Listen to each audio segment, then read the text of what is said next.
एक तपस्वी अपने उपदेश में शिष्यों से बार बार कहता था, कण कण में भगवान है। संसार में ऐसी कोई वस्तु और स्थान नहीं है जहां भगवान ना हो। प्रत्येक वस्तु को भगवान मानकर उसे नमन करना चाहिए। यही उनकी शिक्षा का निचोड़ था।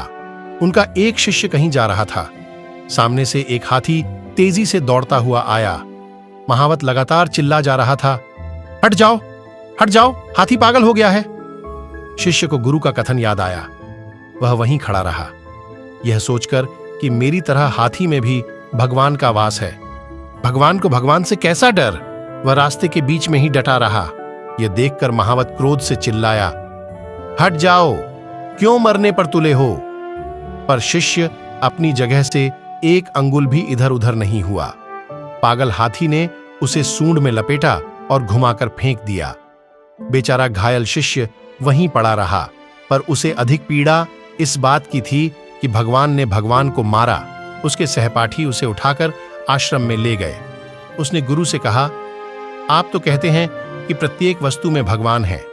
देखो, हाथी ने मेरी कैसी दुर्गति की है। गुरु ने कहा, यह सत्य है कि प्रत्येक वस्तु में भगवान है। निश्चय ही हाथी में भी भगवान का वास है, परंतु महावत में भी तो भगवान है। तुम उसकी चेतावनी सुनकर मार्ग से हट क्यों नहीं गए? गुरु की बात सुनकर शिष्य को अपनी भूल का एहसास हुआ। किसी शिक्षा को आधी अधूरी समझकर उसे प्रयोग लाना बुद्धिमानी नहीं, मूर्खता है।